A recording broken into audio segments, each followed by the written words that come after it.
Next is Kristen Howerton with the trauma of sports.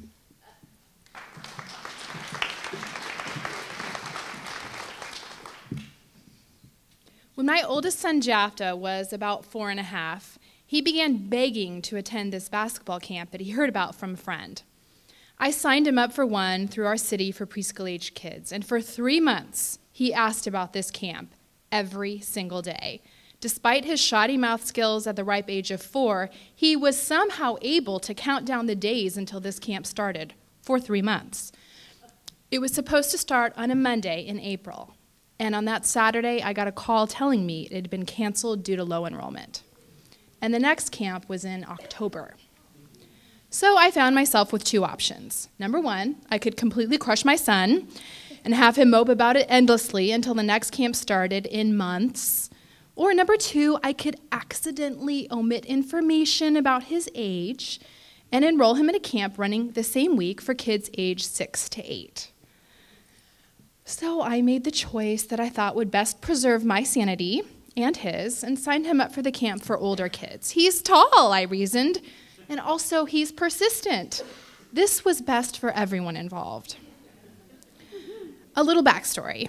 I did not grow up in an athletic household. I had 2 artsy sisters, an opera-singing mom, and a dad who's more likely to attend the symphony than a sporting event.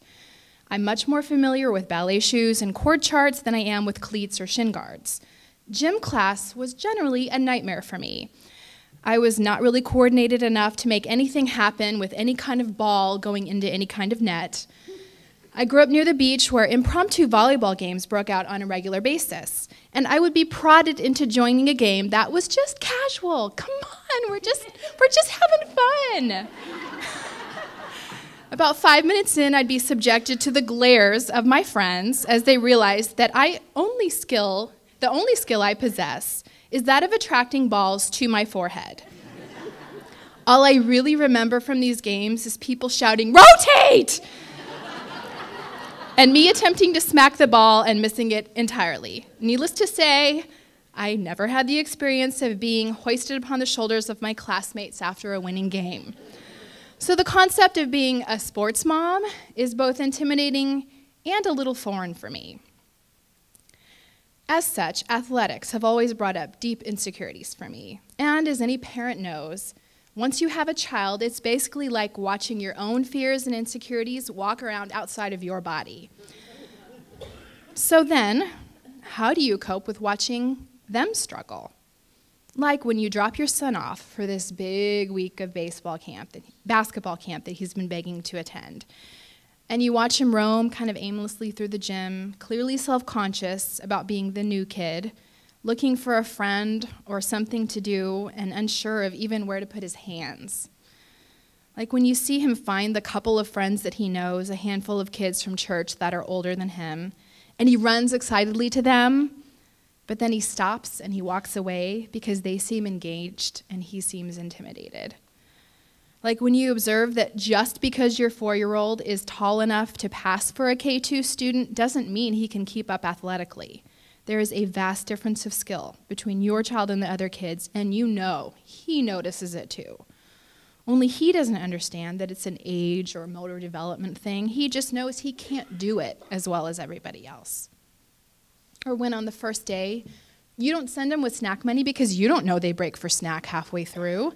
So he sits and watches other kids eat, and he cannot recover for the second half of the day.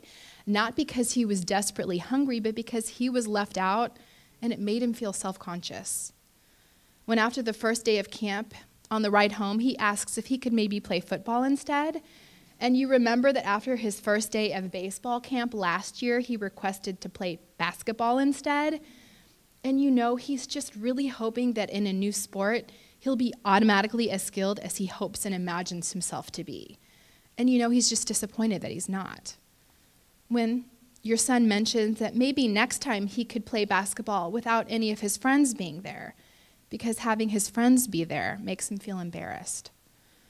When you know that one reason your African-American son was drawn to basketball is because he noticed that basketball players tend to look like him, and he lives in a world where few people, including his adoptive parents, look like him. And then you take him to a camp of over 100 students, and still none of them have brown skin like him. And you know that he's keenly aware of this too.